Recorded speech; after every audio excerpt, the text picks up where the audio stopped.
What's up, people? How's it going today? I've been just doing endless amounts of brain crushing work. Still working on getting things set up to work with Linux properly. So, the big issue, I didn't even end up working on getting the Stream Deck working because I was doing. Oh no, where's it echoing? I think I'm ready to go. Okay, I found it. So the big thing I was doing was setting up DaVinci Resolve because that's what I've been using to edit videos, and it works on Linux, but kinda not really. And so far, we're in the not really phase. I might end up switching to a different video editor if I spend another 2 days and can't figure it out. I think I'm this close though. I'm really close. I'm just hoping I didn't break anything else trying to fix DaVinci Resolve. I'm so used to the workflow of that program though that I'd rather not learn something else unless I have to. And that's basically what I spent a lot of the day doing. Also, taxes. And I found out the hard way that apparently I can't submit electronically anymore. So now I honestly thought I still had like 5 or 6 days left. Well, we're going to say 3 to 5 days left because I swear to God, 2 days ago, my phone said taxes are due in 7 days. But somehow taxes were due yesterday. I've just been beating my head against this computer for a week, I guess, and I didn't even realize it. And I went to file online and it was like, "Oh yeah, you can't do that because you have a 1099." And I don't remember that being a thing, but I guess it's a thing, or it's a thing now. So I have to just mail in the shit. And of course, it's the middle of the night, so I can't really do that. So, and I don't have a printer up here. There is a printer back at the Pittsburgh house, but I'm not in Pittsburgh anymore. And that got all messed up. So I signed up for a library card so I can print out my tax papers. And I'll have to wake up tomorrow and print out the tax papers, then take them down to the post office and mail them in. It's just, bro, I solve one thing and there's three new problems every day. Hopefully, I push through it some point soon. And in the meantime, we're just going to eat food and watch a Tozy talk about some random influencer destroying his life. This moron essentially kidnapped multiple car salesmen, endangering their lives with 170-mile-an-hour plus fake test drives, where he essentially never intended on buying the car and instead filmed their reactions for attention on social media. And as it seems, what he's been doing is not just dangerous, but it might actually be kidnapping. Yeah, that's actually kidnapping.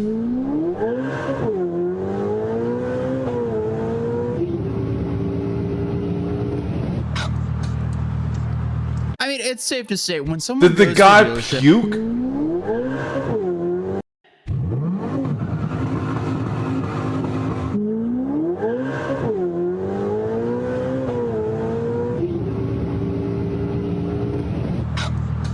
I mean, it's safe to say when someone goes to a dealership to test drive. Okay, that is kind of funny that he drove so aggressively it made the guy puke, but it's still insanely degenerate and wrong.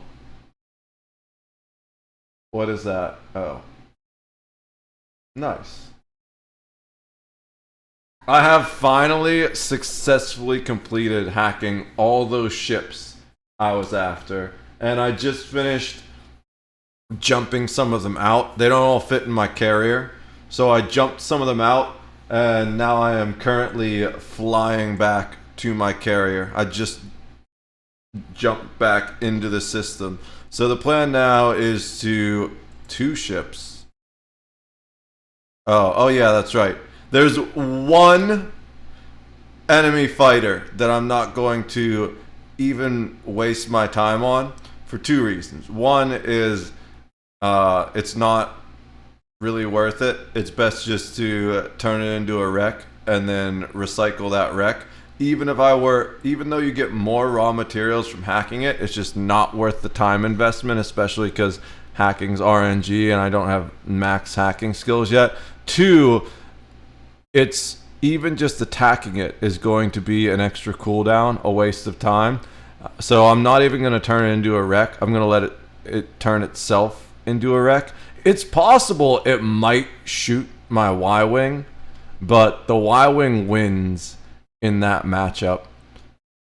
And even if the Y-Wing doesn't kill it and it's got some HP left, I'm going to be coming back with 4 of these puppies, which will absolutely obliterate it. They've got concussion missiles and quad lasers, and 4 total. So if it shoots at them, they're gonna absolutely destroy it. And the reason I'm coming back with these is they're heavy freighters that I can use to scoop all these wrecks that are all over the place, and then I'm gonna haul them down to the surface of my planetoid. But let's get back to the video.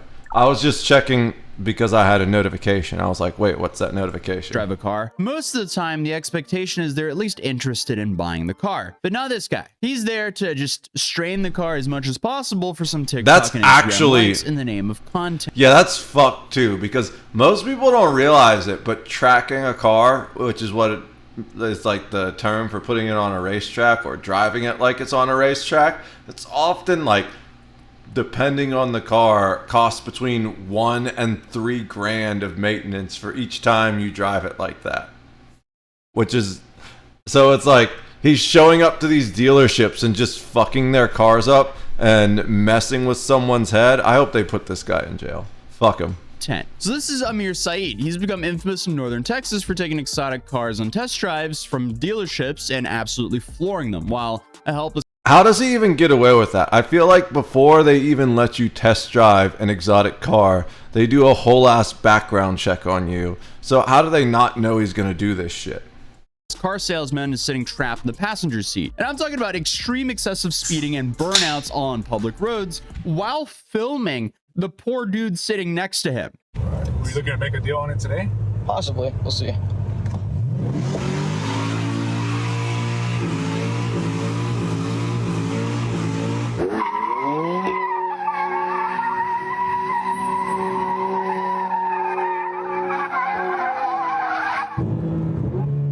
Damn.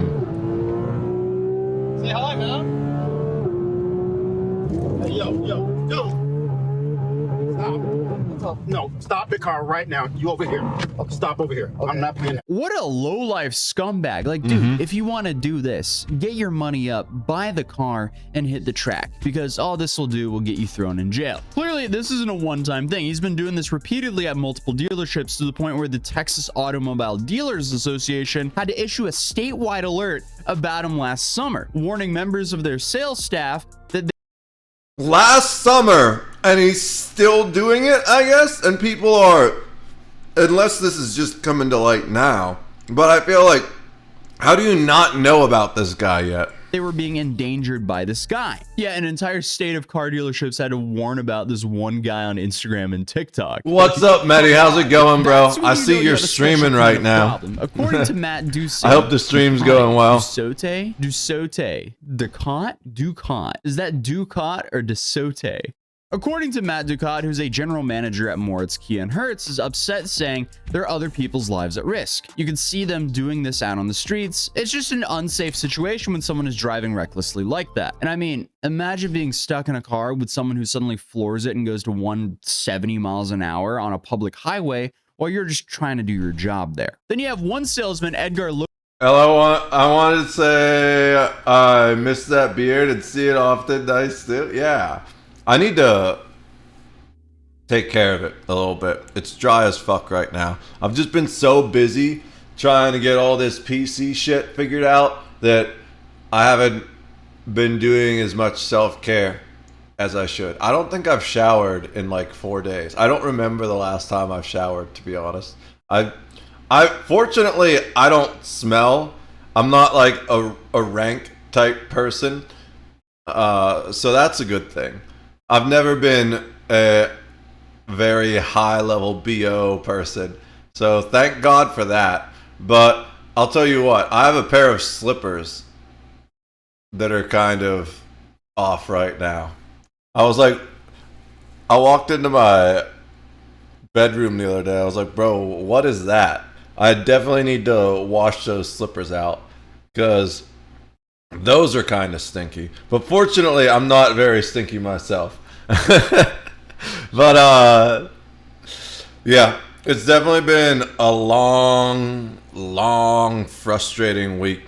I discovered a new problem last night. I can't get DaVinci Resolve to run right, and I'm so close. That's what I've been doing most of the day, was working on DaVinci Resolve, and I've created a I don't even remember the word right now. My brain is literally already fried. I've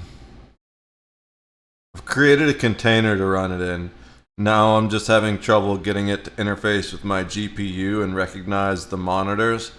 But once I do that, it should hopefully run fine. If I spend all of tomorrow and can't get it figured out, then I'm just going to switch to a different video editing software.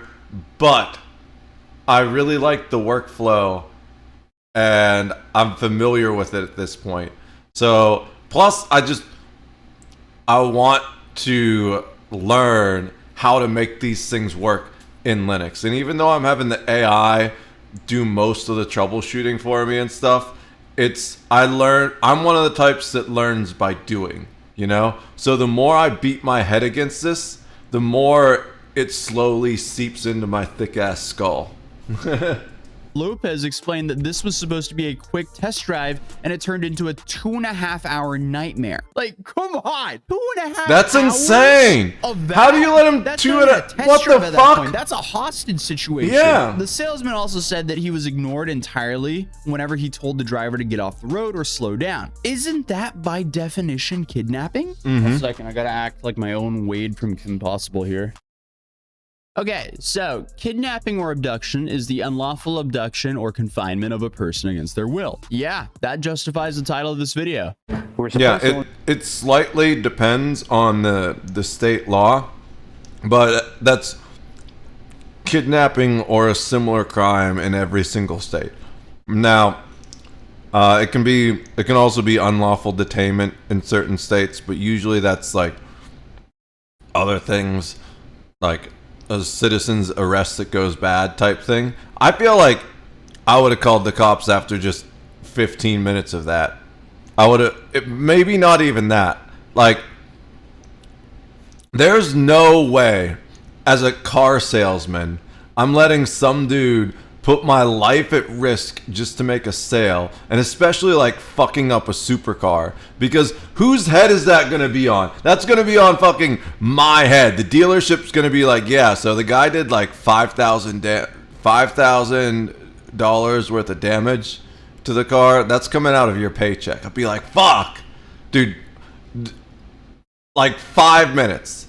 The dude doesn't stop after like 5 minutes. I'm straight up calling the cops and be like, yeah, this motherfucker kidnapped me. It's the blue whatever the fuck that is. I don't know what that is. A Ford GT maybe, or because that's maybe a Ford Raptor. Is this a Ford dealership? It's hard to tell. Let's see. Go up the street, loop around El Dorado, and then come back. He decided to ignore all instructions from me. Sales associate Edgar Lopez says Saeed instead got onto Yeah, definitely Ford. That was a Bronco right there. So I'll be like, yeah, I'm in the blue Ford GT with the white stripes. Come arrest this dude and fuck him up. Bro, it's like 6:30 a.m. I know, I've been up all night trying to fix more Linux shit.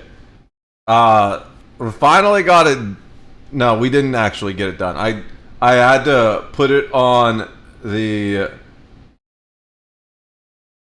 back burner for a while and focus on other things.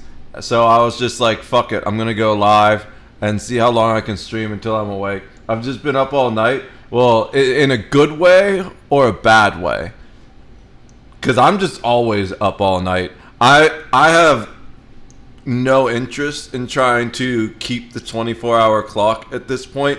I just work until I'm tired, and then I go to sleep, and I wake up, and I work until I'm tired, and that's my whole life right now. 55 in McKinney at speeds topping 160 miles an hour. While he's smiling in the videos online, Lopez says inside he was panicking. There was just a whole bunch of emotions of fear and just wanting to get back to my house and wife and kids safely. But basically got to the point where guy has no backbone. Fort Worth. Yeah, I mean, come on. Being trapped in a car with some social media clout chaser.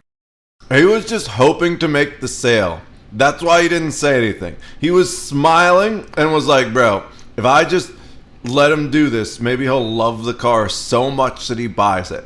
But the dude wasn't even there to buy the car. He was just there to fuck with you for internet views. You're wondering if you'll actually make it home to your family. That's wild and absolutely unacceptable. But what's messed up about this is this guy is exploiting these salespeople's desire to make a sale. Exactly. All these incidents happen during these guys' work hours. And you think if you're about to close a deal on an expensive car, you know that commission, that's normally a fat check. So you might be a little bit hesitant to speak up right away when a test drive starts going a little sideways.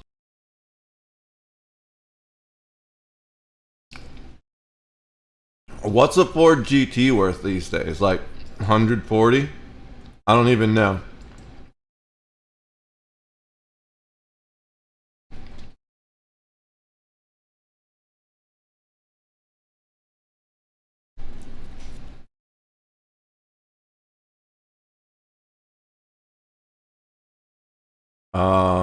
You gonna answer, Grok? You all right there? It's no longer in production. Oh, that's fine. The last year being 2023. $500,000! That's way more than I thought. Holy shit. Dude, they go for $1 million a pop now? Oh my god. Someone buy me a Ford GT, please. I need a Ford GT in my life. It's my favorite supercar. And so I think it's really cool that they had them, that the one we saw in the video. I don't know if they actually let them drive one of those, but I think it's cool that the one they showed in the video was a Ford GT. It looks like it makes sense that it's not in production anymore because it was all roped off and stuff, but it's so cool. I like the classic ones a lot. So here, yeah, it's the new one versus, I guess these are both kind of new looking. Let's get the old Ford GT. There's the old Ford GT. There's the old Ford GT and the new Ford GT. This one was apparently insanely uncomfortable and like ridiculous to drive because it was just a straight up race car. It had no like nothing designed for the average driver at all. It was just its sole intention was to be fast as fuck. But then when they brought it back, it was more like, oh, let's make a supercar for rich people type design. But it's still one of the coolest damn looking supercars in my opinion. Dude, like, look at that. Okay, that's shitty quality, but there's the original, bro. Is that the original, or is that maybe the mid one because it says 3 generations? It's just, if I got a supercar, it would definitely be a Ford GT.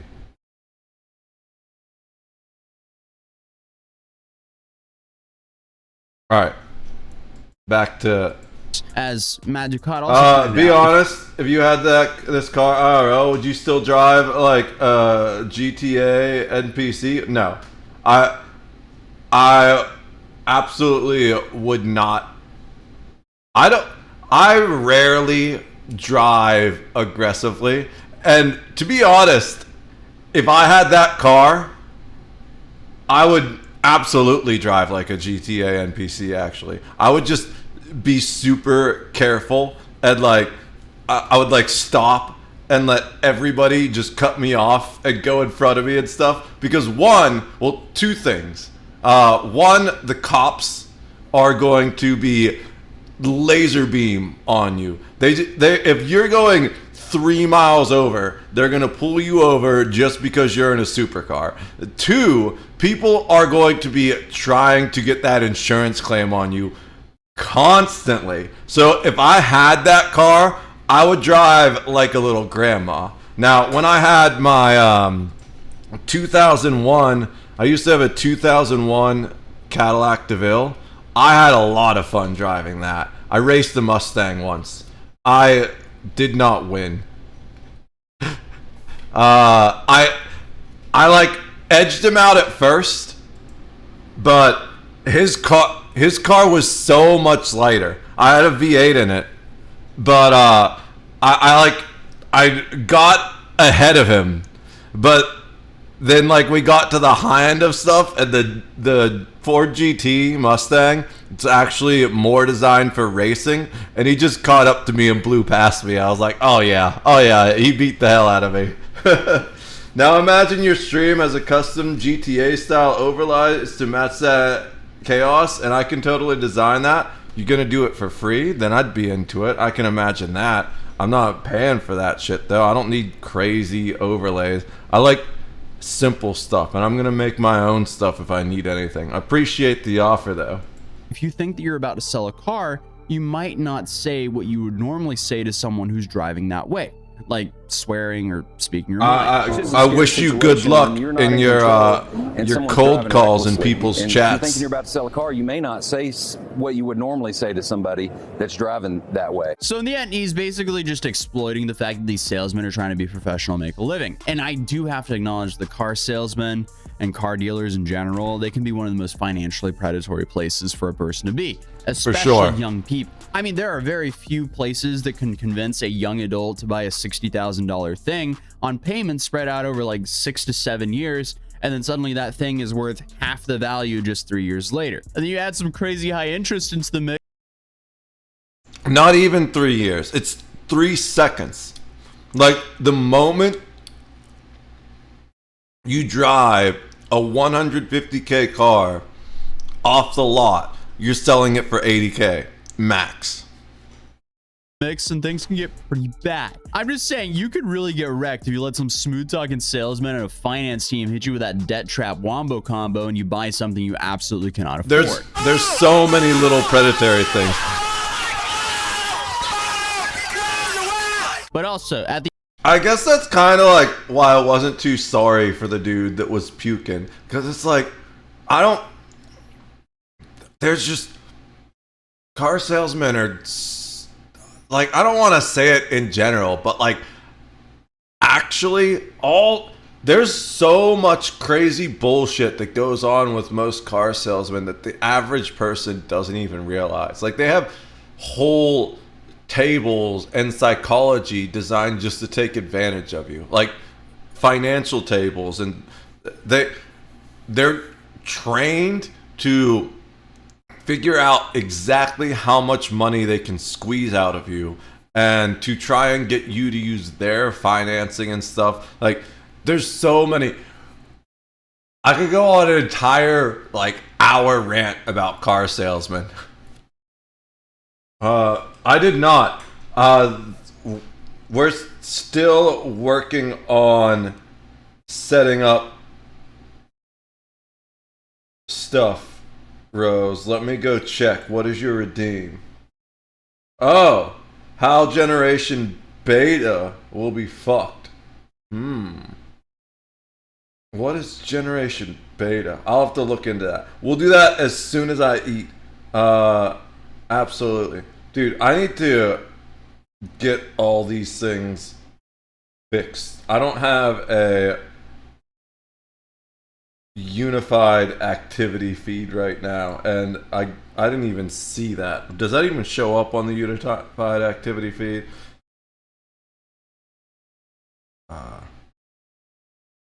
The generation that started this year. Oh yeah. So they're just gonna grow up as rad roaches, because the whole world's gonna be nuked before they're the age of 13. No, I'll go on like an actual generation rant once I'm done eating. Just give me a minute to finish my hot dogs before they get cold. Generation Beta. We're gonna throw that there. So one, I can read specifically about what it says, and two, so that I can remember, because I'll see it there in the tab. All right. At the end of the day, that's a skill issue on your part, and it's your responsibility to know what you can actually afford. While the business can be predatory, these guys definitely don't deserve to be trapped in a car with a reckless driver that they don't even know. If anything, this guy is really just selling those kill switches, but why hasn't anyone done anything to stop this guy? Well, that's where things get a little complicated. CBS News Texas contacted nearly a dozen dealerships featured in That's what I was asking. videos, but surprisingly, only 2 said they actually called the police, and neither appeared to have filed a report. He gets on the test drive with the salesman and immediately starts just spinning the tires, and it looked like he was going 100, 120 miles an hour. The salesman was pretty scared. So if they really want something done here, they actually have to press charges or file police reports. However, according to CBS, law enforcement sources who have seen the videos said that some of them could be considered careless, reckless driving, or even unlawful restraint. Yeah. That's right, unlawful restraint, as in holding someone against their will. Because when you're in the passenger seat inside of a car that's going 170 miles an hour and there's nothing you can do to stop the car and you're begging the dude to stop, it's safe to say the comparison of you being held hostage isn't unfair.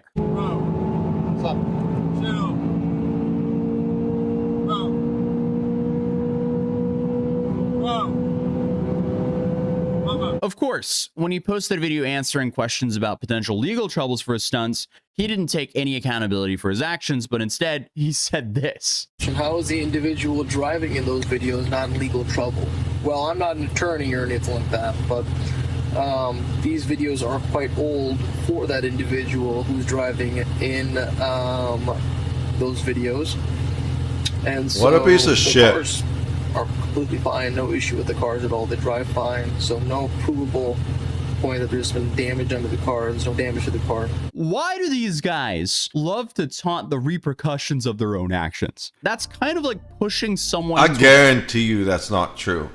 Like, he was doing so many donuts in that one car, leaving huge black streaks on that parking lot. All those burnouts. He's probably destroyed thousands of dollars worth of tires alone. Let alone, you're probably going to need to take it into the shop and get a technician to look over the engine, the transmission, the suspension, all that shit after someone drove it like that. And then you have the whole possibility of like, you can't really sell that car to someone. Like, well, I guess you don't really sell the demos generally unless you give them a huge knockoff, but it's like, and I guess that like car salesmen don't really care. They're just going to sell it to someone anyways. But it's, the whole thing is like, it definitely cost those dealerships money to fix up those cars after he was done. So that's not true. But second of all, you shouldn't be kidnapping anyone like that. That's just terrible. As much as I don't like car salesmen, I dislike that guy 1,000 times more. Pool and saying, well, they didn't drown, so what's the real problem here? The problem is the reckless endangerment, because he's putting everyone's lives at risk here with that behavior. And again, it's all for just some basic social media attention. This behavior has clearly gone on for quite some time. As mentioned earlier, the summer of 2024 was when they first blasted out this warning to all these dealers. They claim he pretends to be serious about the vehicles he has zero intentions of buying, simply to just get a test drive so he can record himself driving recklessly. And he's actually somehow still posting content fairly regularly. That's so it's insane. not like he's been stopped yet. People are so fucking that's dumb. coming inevitably. Now, there are plenty of automotive YouTubers and Instagram personalities creating exciting content without endangering innocent people. And there's a clear difference between what he was doing, pushing 170 on what looked to be a 55-mile-an-hour public road, versus some casual speeding on an open road. Then obviously the best case scenario is just using tracks, closed courses, or private property if you're trying to run a car like he was trying to run a car here. Because let's be real, this guy is not showcasing his driving skills or reviewing cars. He's just scaring the crap out of the salesperson for views. Yeah. It's the same energy as those pranksters who harass fast food workers. He's probably not or even that good of a do driver. Absolutely disgusting stuff in grocery stores just for some views online. It's not original, it's not impressive, you're just being a burden to society. We're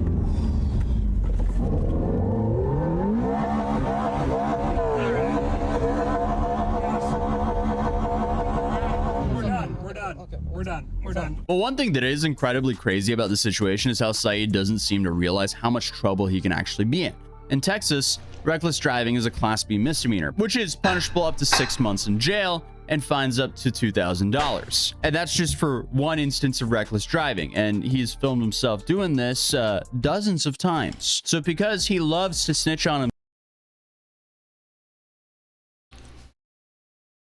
he doesn't realize how much trouble he could be in because he's dumb. He doesn't realize how much trouble he could be in because he's dumb as fuck, has no accountability and no discipline, and has probably never been held responsible for anything in his life by whoever raised him. himself, these can stack. And then you have the unlawful restraint, which isn't hard to prove either because, you know, he snitches on himself for attention on social media. That could be up to a year in jail for every single count. Then on top of that, all these sales guys could easily sue him for emotional distress or trauma. And again, he's provided all the evidence here. So it's safe to say his social media earnings would not be able to foot the bill for that. And again, I mean, he's not even endangering his own life or the salesman's life. He's also endangering everyone on the road who's unfortunate enough to be there at the same time as him. As we covered before in like January of this year, where you had that TikToker who just obliterated an entire family, all because he was trying to film some social media video, that could easily happen here as well. And the fact that Saeed doesn't realize all this it takes or is doesn't care one shows how much of a mistake when moron you're he is. driving like that Fortunately on for him, public though, Texas roads. is one of the best states for getting away with speeding. I guess that's unfortunately for the rest of the people. But at the end of the day, you reap what you sow, and if he continues this, I have no doubt that this will catch up to him. But at least he got some social media attention. Maybe, just maybe one day he'll stop being the person 50 Cent was talking about in Window Shopper and actually does something productive in his life and for society. But other than that, if you're new here, feel free to subscribe, and I'll see you in the next video. Peace. All right, so we're gonna watch this in a minute, but let's do the rant for Rose real quick. So let's read what Wikipedia says Generation Beta is real quick. That one kind of wasn't ready, but I needed it to fit on the B. Generation Beta is the proposed name for the demographic cohort succeeding Generation Alpha. Futurist and demographer Mark McCrindle, who coined the name Generation Alpha, defines the cohort as those born from 2025 to 2039. Generation Beta is named after the second letter of the Greek alphabet. According to McCrindle, its members are primarily the children of young millennials and Generation Z.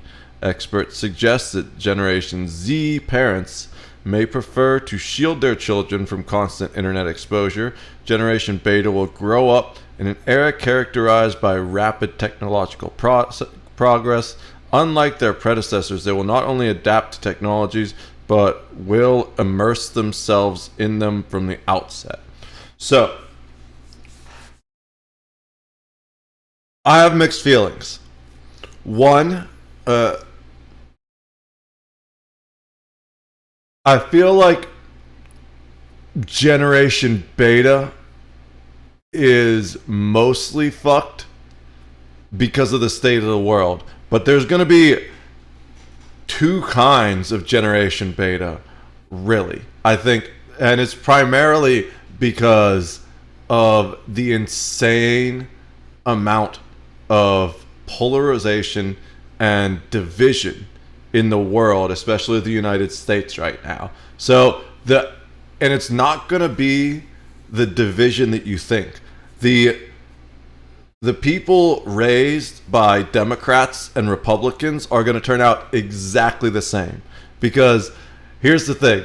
no matter how much they like to hate the other side, they hate the other side because they're exactly like the other side. The same things that the Democrats criticize the Republicans for doing, they do in their own weird, fucked up way. And the same thing that the Republicans criticize the Democrats for doing, they do in their own weird, fucked up way. I might have said the same one twice, but you guys get it. It's a vice versa type thing. So what's going on with a lot of these people is that they don't raise their children at all anymore because they are too concerned with the outside world that they don't pay any attention to themselves. And a lot of them, especially the Gen Z, were raised in front of screens. And I don't mean with access to screens. I mean, they spent most of their childhood stuck to a screen. And the reason why is because their parents were lazy, incompetent parents that instead of spending time with their children, instead of teaching their children, they just put Bluey on in front of them. There is... Let's use Grok to assist me with this. There is a YouTube channel out there that is absolutely notorious for getting kids hooked on brain rot content from very young ages. When we were young, they generally, like the millennials, elder millennials, when we were young, they generally tried to make kids shows both entertaining and educational. Like we had the Magic School Bus, we had what else was another good one? Like Magic School Bus is the perfect example, but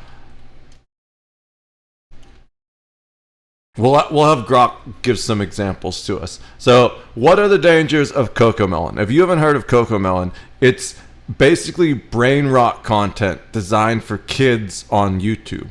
And it is this absolutely massive channel that just craps out a whole bunch of insane, pointless bullshit. So, concerns about Cocomelon, a popular children's show center on its potential effects on young viewers, particularly toddlers, while some parents and experts see benefits in its educational content. Others highlight risk based on anecdotal reports and limited research.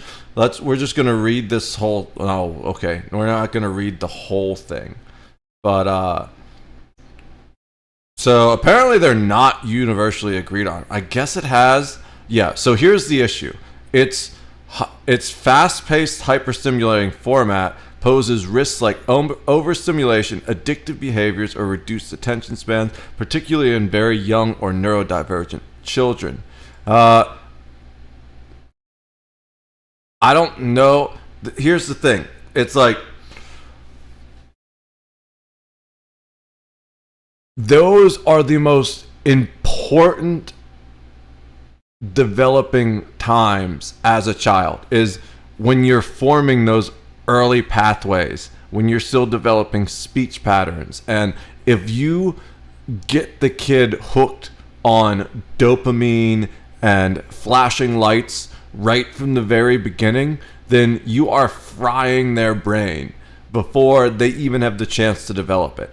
I feel like the claim that it's got educational content is really just a shield of sorts. So they can say, oh, well, look, it's educational. But it's just brain rot, really.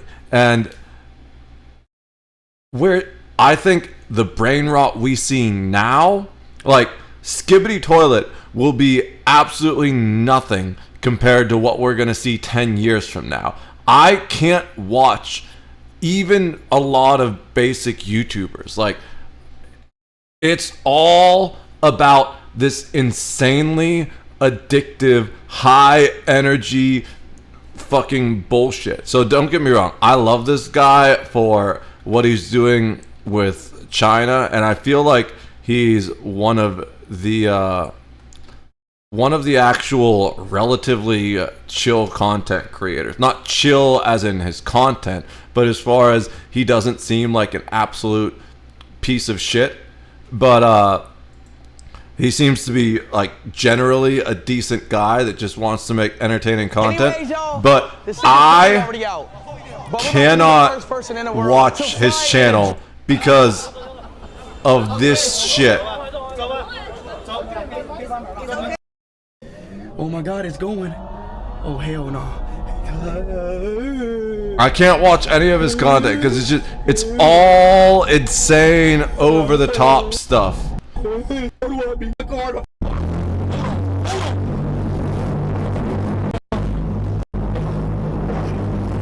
It's just absolutely so ridiculous and unnecessary.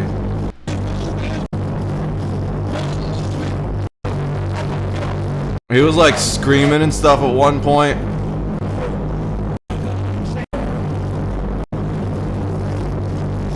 To be fair, I do want to give him props for something. This is one of the most insane videos I've ever seen.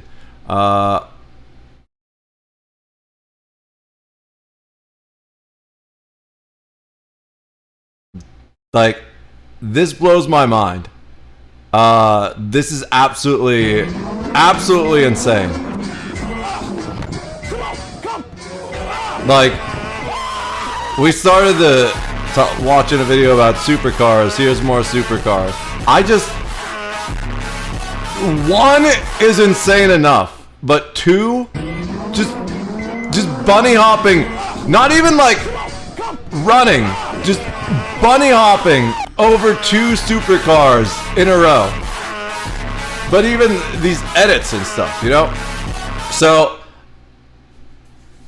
these kids are gonna grow up in an entire society, if it still exists, if we don't have World War III to end it all, they're gonna grow up in an entire society specifically designed to keep them as dumb and addicted and just consumerist as possible from the very moment they've been exposed to everything.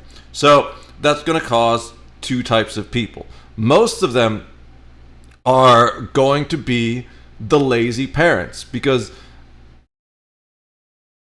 it's not entirely the parents' fault, because it's really hard to raise children, especially in today's society, especially when money is tighter than ever, when even people's super secure retirement accounts, it's like, oh man, we might have a president that could put some tariffs and wipe out 40% of your retirement account in one day type thing, you know? So there's so much uncertainty right now, especially with the economy, with supply lines, that people are going to be working harder than ever. And even if they're not working harder than ever, they're going to be more desperate and anxious than ever. So they're going to be paying less attention to their children than ever. So they're going to be putting their kids in front of these screens more than ever. And it's just going to be an insane recursive rotting of the brain that gets passed on to generation beta.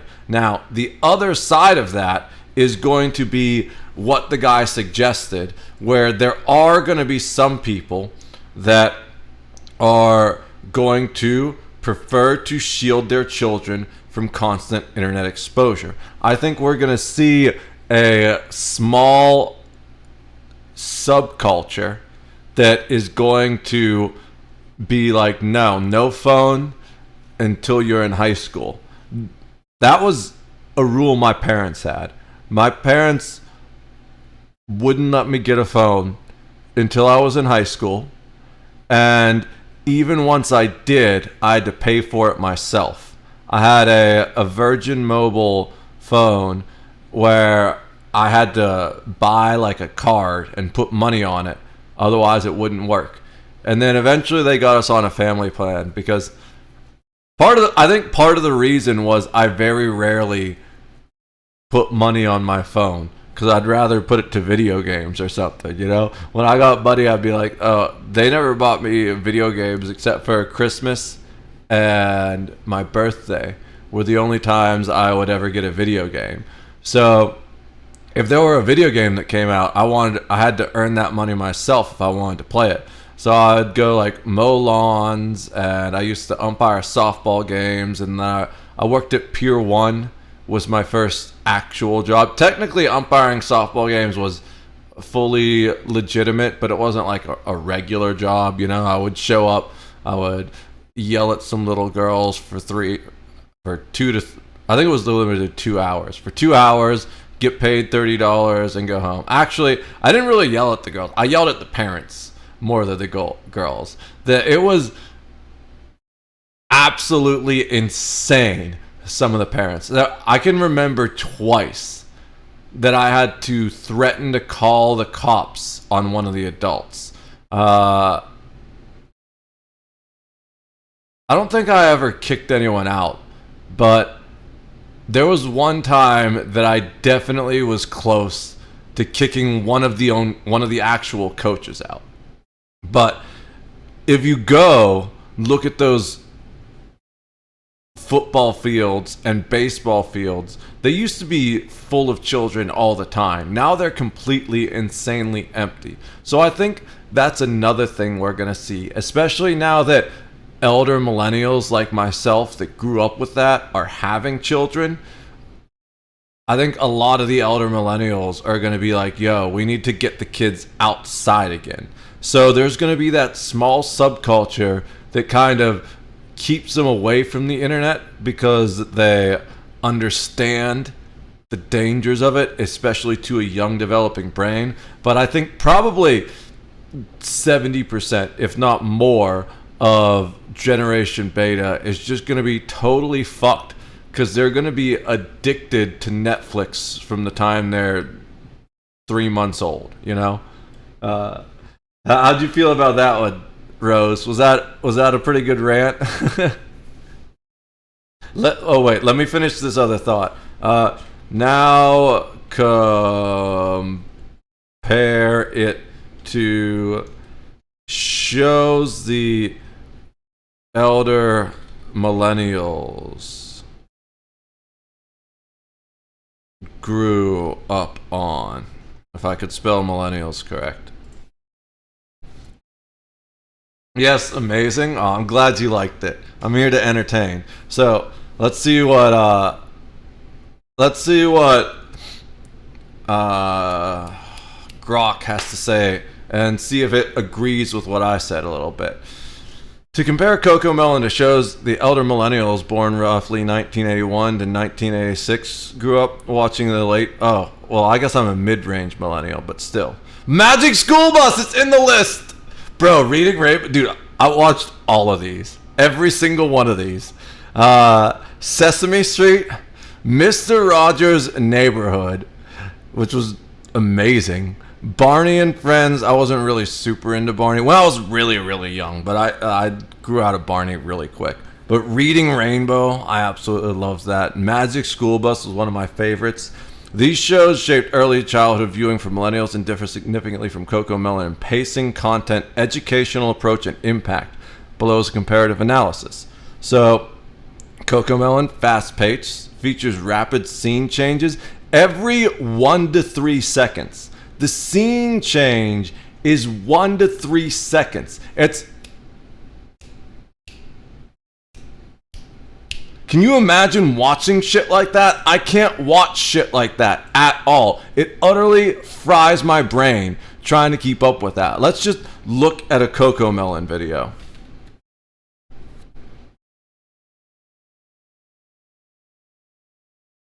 I don't want... Okay. Humpty Dumpty grocery store. They're all kids songs, I guess. Let's see if I can find the one I'm thinking of. Well, we don't need YouTube with that, but I think it was Harvard students.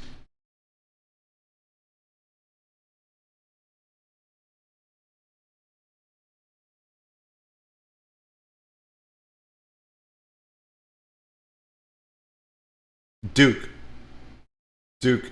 Okay. So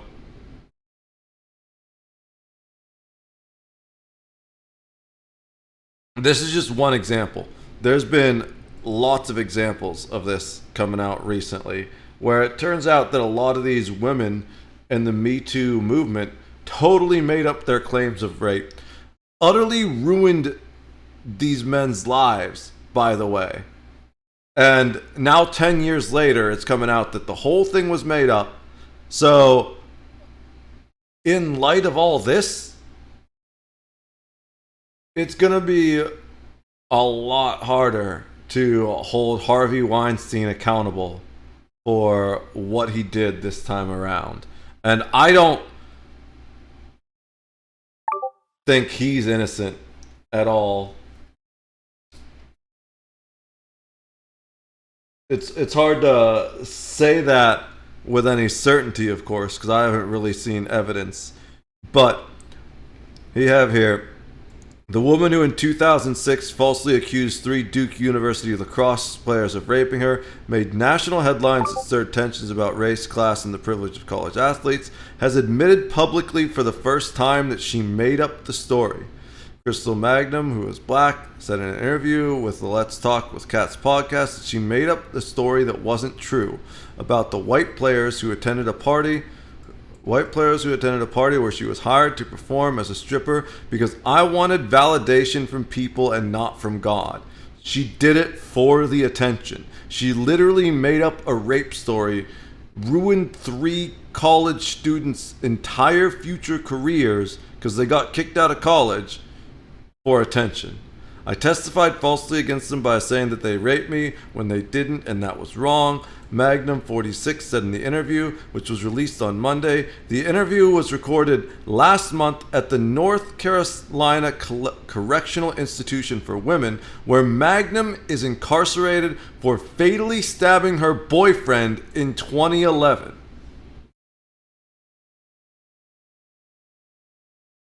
This is the type of person that you're believing. The former Duke players were declared innocent in 2007 after Magnum's story fell apart under legal scrutiny. The state attorney general's office concluded that there was no credible evidence an attack had ever occurred, and its investigation found no DNA, witnesses, or other evidence to confirm Magnum's story. The Durham prosecutor who had championed Magnum's case was disbarred for lying and misconduct. Prosecutors at the time declined to press charges against Magnum for the false accusations. Why? We're not even holding the people that made the lies accountable. The former lacrosse players reached an undisclosed settlement with Duke University in 2007 after suing it for the handling of the rape allegations. Basically, it got rid of them without even waiting to see how the trial played out, if I remember correctly. Magnum, who was convicted of a second-degree murder in 2013 and is eligible to be released from prison as early as 2026, told the podcast interviewer that she hopes the 3 falsely accused men can forgive her. I'm sure she does. I want them to know that I love them and they didn't deserve that, she said. Durham-based podcaster Kat DePasquale said she wrote to Magnum because she was curious about the case that got so much attention, and that Magnum wrote back saying she wanted to talk. And you know what's crazy? Everyone heard about this case when it was going on, but nobody has talked about the retraction. I've seen one YouTuber talk about the retraction, and it was a lawyer. So this is the landscape that the new Harvey Weinstein case is going to be tried under, where a large portion of the country is going to be not only do they not have the mob mentality the first time around like they talked about, but there's a significant portion of the country that's going to be hesitant to even believe these women at all, because so many women, not a huge percentage, but enough entirely made up the allegations of being raped just for attention. Especially after the Amber Heard case, where it turned out she was just as bad as Johnny Depp in the whole thing, if not worse in some ways. All this stuff. Marilyn Manson was just recently cleared of charges in his sexual assault cases. It's a very interesting landscape for the new Harvey Weinstein case, to say the least. I need to do nerdy things real quick. We just dropped out of hyperspace. We are now back at my stations here, and so we're going to keep these guys with me. We're going to... What do I want to bring? I don't really need the generators, ship parts, droid. We need the droid parts and the Bacta. That's really all we need, which will allow us to do our healing and stuff as we train. So we're going to move that to the boarding ramp so we can take it onto another ship with us. We're going to add our 2 training targets, which is our tank droid here and our blurg. The reason we have the blurg, again, is for the force powers, because you can't target a droid with drain life. But I actually have higher repair than I do healing, so I get more XP from repairing damage to the droid than I do from healing damage to the creature. And also, the tank droid has lower dodge, so I'm going to land more hits on it and therefore get more XP per hour. So we're going to go ahead and load these up. Oops, that's the wrong one. Onto one of our action transports. Oh, it's partied, so we're gonna have to clear the party. That's fine. Then we're going to go ahead and board that transport ourselves. We're going to move these items to the cockpit, the bridge. We're going to... Oh, did I click it right? I guess so. Then we're going to move ourselves and our party members to the bridge. Should I bring my troops with me? That's generally a good idea. I always... let's go back. Well, we can just kick everything here except for... So, we're going to kick the party.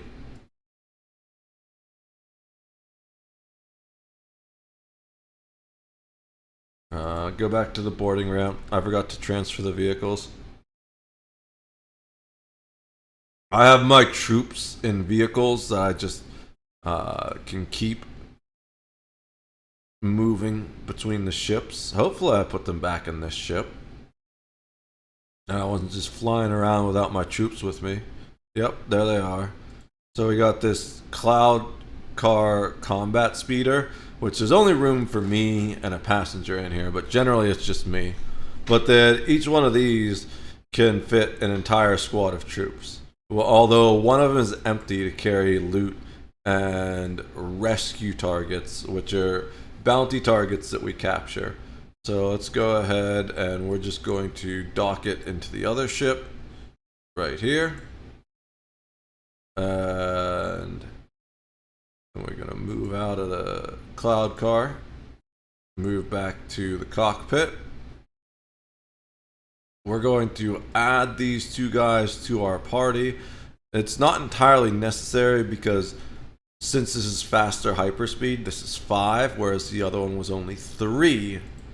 We're going to not have a whole 30 minutes to do the combat, which means that we actually won't complete.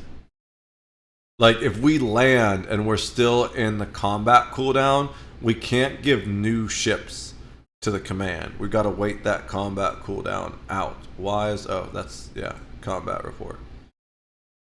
That's our XP drops.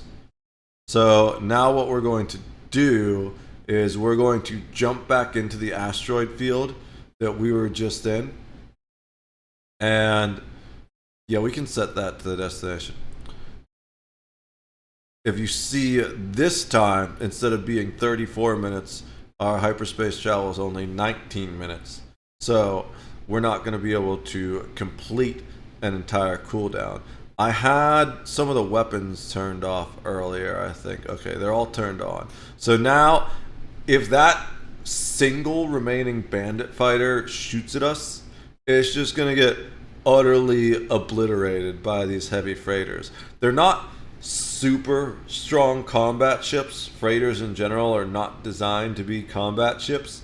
But as far as freighters go, these ones are quite heavily armed with quad lasers and concussion missile launchers. So they're also the fastest bulk freighters out there in hyperspeed, and one of the fastest in sublight. They're the fastest all around bulk freighters. They sacrifice a little bit of carrying capacity, well, a significant amount of carrying capacity, but they have a lot more combat capability and are much faster than other bulk freighters, which make them perfect for someone who lives in an asteroid field where bandits are spawning constantly. So we're gonna get that jump going in just a moment. But first, you know, I gotta say, it's been really cool working with SeatGeek on the $500 weekly giveaway and seeing how y'all are using your from concerts and Broadway shows to sporting events. You guys have I forgot to link the Atozy video. Keep in mind, you've got Kendrick Lamar and SZA, Tyler the Creator, Post Malone, Beyonce, Chris Stapleton, just to name a few, on tour. So, you know, if you haven't entered yet, just do it. I mean, next week's winner could be you. And for the uninitiated here, our sponsor, SeatGeek, they are the #1 rated live event ticketing app with over 28 million downloads and access to a wide array of entertainment to get you and a loved one out of the house. You know, if you're new to SeatGeek, just scan I don't the want QR that code in my and code history. Phil for $20 off your first purchase. And then Probably while don't you're want there, that just stuff simply in add my code history PDS to either, your 'cause SeatGeek then it's gonna account. show You me get that more I $10 show off speed, other and I purchases. can't- Plus, you could be one of I our can't lucky watch weekly that. I like his winners. That's clips, but I $500 can't in credit actually towards any of SeatGeek's 70,000 events. consume his And for everyone, content. if you've used SeatGeek before, you are a SeatGeek veteran, you can still add code All right. PDS, which gets you $10 off any purchase. Plus, again, you'll be entered You for hear your chance that? at the $500 SeatGeek credit. No purchase. If you have necessary. SeatGeek, add PDS to your account, and you'll get a chance at free tickets, and Phil will get some money. Go give the Atozy video a like. But then, Please. next up from that, we've got to talk about the news that ICE arrested a Columbia student and green card holder at his naturalization interview. And this with Oh, that's no fucked. charges, no warning, and now Trump's DHS wants him deported to Palestine. Right, so according to legal documents challenging the request, Mohsen Madawi was born in a refugee camp in the occupied West Bank and lived there until moving to the US in 2014. Right, and for more than a decade, he's lived here as a permanent resident with a green card, attending Columbia as an undergraduate student with intentions to graduate next month and enroll as a master's degree student at the university's International Affairs School, which he's already been admitted to. And very notably, Why is Columbia always such a problem college? here, following the outbreak of the war in October of 2023, Madawi became a leader of the pro-Palestine student protest movement, helping co-found several groups. I'm gonna ask Grok. Let's see what Grok says.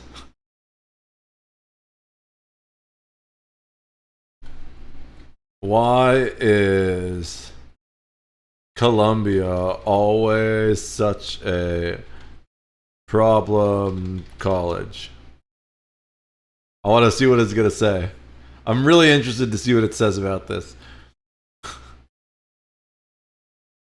The perception of Columbia University as a problem college often stems from its high-profile controversies, particularly around free speech, campus protests, and administrative decision. Here's a breakdown of why its narrative persists based on recent events and broader context.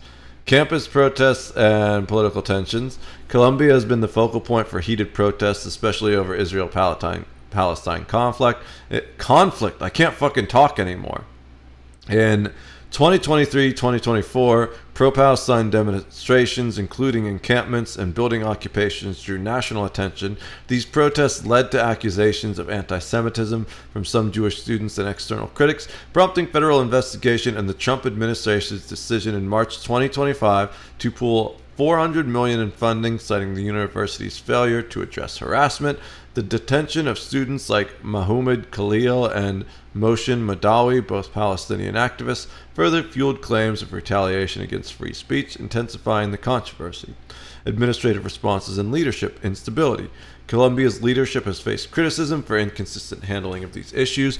Former interim president Katrina Armstrong resigned in March 2025 amid allegations of misleading faculty about protest policies like a proposed mask ban. Acting President Claire Shipman has vowed to resist government overreach, but critics argue the university has wavered between appeasing federal demands and protecting academic freedom, alienating both sides. This has led to perceptions of instability, with some calling the administration untrustworthy. So one of the things I wanted to say earlier, when we talked about Colombia in the whole, well, Phil talked about Colombia in the whole Harvard thing, standing their ground, but Colombia not.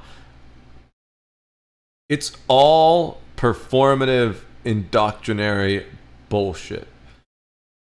If it's profitable for Columbia to be a right-leaning university, it will be in a matter of time. But right now, it's just more profitable for it to be a leftist university.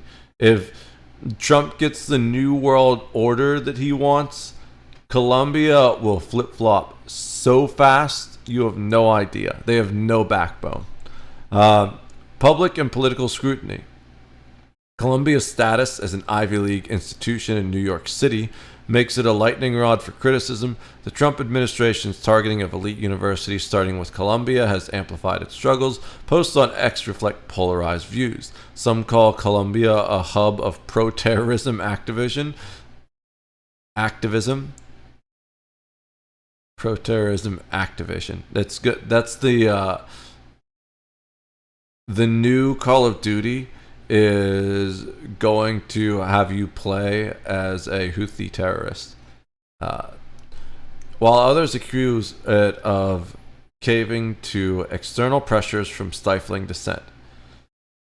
This scrutiny has damaged its reputation, with reports of high school seniors rejecting admission offers due to the tarnished brand. Historical context and activist culture. Colombia has a long history of student activism, from the 1968 Vietnam War protests to recent movements. Its urban setting and diverse student body, including a significant international population, over half of its enrollment, per some claims, foster a politically charged environment. Critics argue this creates a culture of disruption, while supporters see it as committing to challenging authority. Exaggeration and media amplification.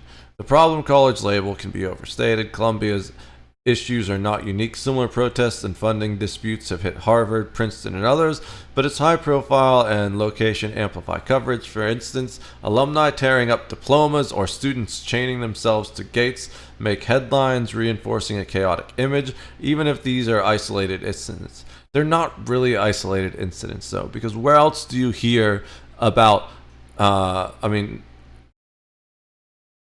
all this stuff? It's just always Columbia, whereas Harvard will have one thing or another thing go off. What were the other ones they talked about?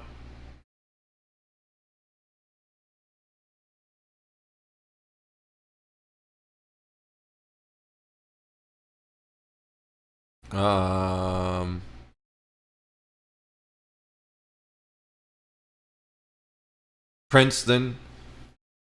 I never hear anything about Princeton, to be honest. But there's other colleges that, if I weren't so fucking tired, I could think of that have negative reputations. But it's always Columbia. Whatever it is, Columbia always puts their foot in it. And even though I don't like really the way colleges work, I have a lot of respect for Harvard at least standing their ground, you know, with the whole thing. Trump saying, oh, we're not going to give you money, and Harvard saying, well, like, cool, fuck you then. Will they stand it for long, or will they eventually back down like Columbia did? Who knows?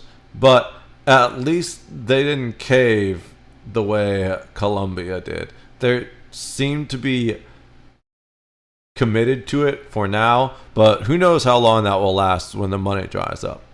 Probably not very long at all. The problem college label can be overstated. We already read that one. Columbia's challenges reflect broader tensions in higher education, where balancing free speech, safety, and external pressures is increasingly fraught. It's not inherently more problematic than pure institutions. Rather, its visibility and history of activism make it convenient targets for critics. Data on campus incidents, anti-Semitic reports shows Columbia's issues are more comparable to other urban universities like NYU or UC Berkeley. The reality lies in a mix of social structural factors, location, student demographics, administrative missteps, and a polarized political climate that magnifies every misstep. If you want specifics on particular incident angle, let me know. So that's the thing. That's exactly the problem, though. If it were just one thing taken in isolation, then it wouldn't really be a problem university. But it's the fact that all those mix of structural factors add up in a way that is increasingly negative that makes it a problem university. But per the legal filings, he stepped back from organizing in March of 2024 before students established encampments and took over buildings on campus. And in interviews at the time, he said that his decision stemmed partly from concerns about his immigration status, but also because of his beliefs as a practicing Buddhist and his desire to build bridges with Jewish and Israeli communities at Columbia. With him also giving an interview with 60 Minutes back in December of 2023, where he spoke about seeing his best friend killed by an Israeli soldier when he was a child and emphasized that he wanted a peaceful end to the conflict, saying, "My motivation comes out of love now, not out of anger, not out of hate." And notably, after that, he became the target of hardline Zionist groups that have been seeking the detention and deportation of pro-Palestine student activists. With this, including one organization called Beitar, which tweeted a video of him back in January and said that he was on their deport list. With his group also going on to tell the Washington Post last month that Madawi was on their short list of 3 people that they were encouraging the Trump administration to deport. Though with that, you had the Department of Homeland Security denying that ICE was working with Beitar. But regardless, after Trump took office, Madawi began fearing for his immigration status, and he asked Columbia to help him find a safe place to live so he wouldn't be arrested by ICE agents. But the school did nothing for him, according to emails reviewed by The Intercept, which also reported that he sheltered in place for over 3 weeks following the arrest of Mahmoud Khalil. And also a big thing here. So here's the thing. It's not really the school's responsibility to do anything.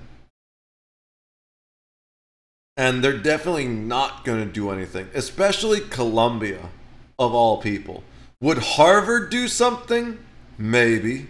I could see Princeton maybe doing something too. But Columbia, they're already in enough shit as it is, and they've proven that they will cave under financial pressure. So they're not going to stick their neck out for one immigrant student. And I think that's like, I've always, well, not always, but for a very long time, basically since I was in college, because remember I studied political science.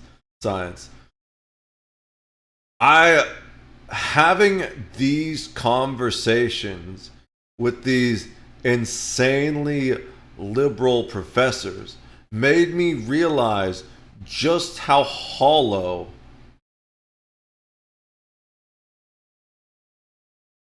the liberal position is. So here's the thing about liberals and conservatives. I don't like either one of them. I'm starting right there. But whereas conservatives are selfish assholes. See, Charlie agrees apparently. He thinks I'm a selfish asshole because I don't pay enough attention to him. You got into your water bowl, huh? You're all wet.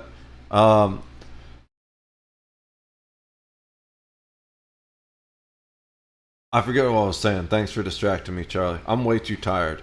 I should go to sleep, but I don't want to. I want to stream. So, what was I saying, Charlie? Oh yeah. I don't feel like there was any way at all that Colombia, of all places, was going to stick their neck out for this guy, because they cave to social pressure all the time. And that, now I remember exactly what I was saying. When I was in college and I used to have these conversations with people, I would ask, like, the Republicans were selfish, self-centered, mean assholes, but at least they were honest about being selfish, self-centered, mean assholes.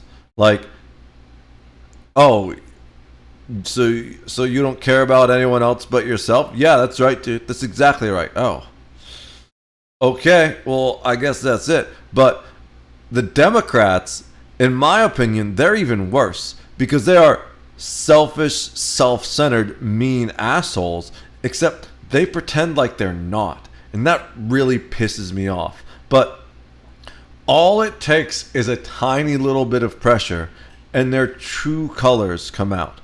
I bet you they were so excited at Columbia to have this guy show up and be like, yeah, bro, we can't wait to have you as one of our alumni. You're going to be a shining light of the future. You're going to be an immigrant that's going to have a nice, precious Columbia degree. We're going to invite you to all the alumni events. We're going to put your face on a wall and brag about how much we love you and how much we did for you. And he was like, cool, so you're going to look out for me when the government comes to take me away? Oh, hell no.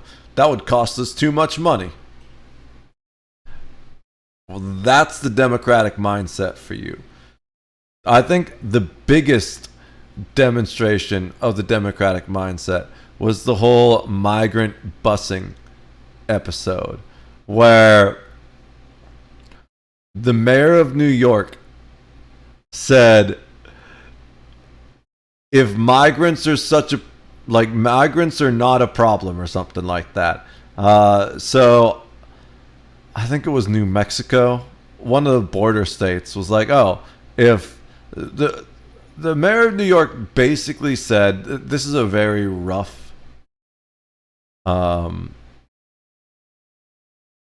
quote, not a direct quote, but he basically said, well, if the migrants were coming here, we'd accept all of them.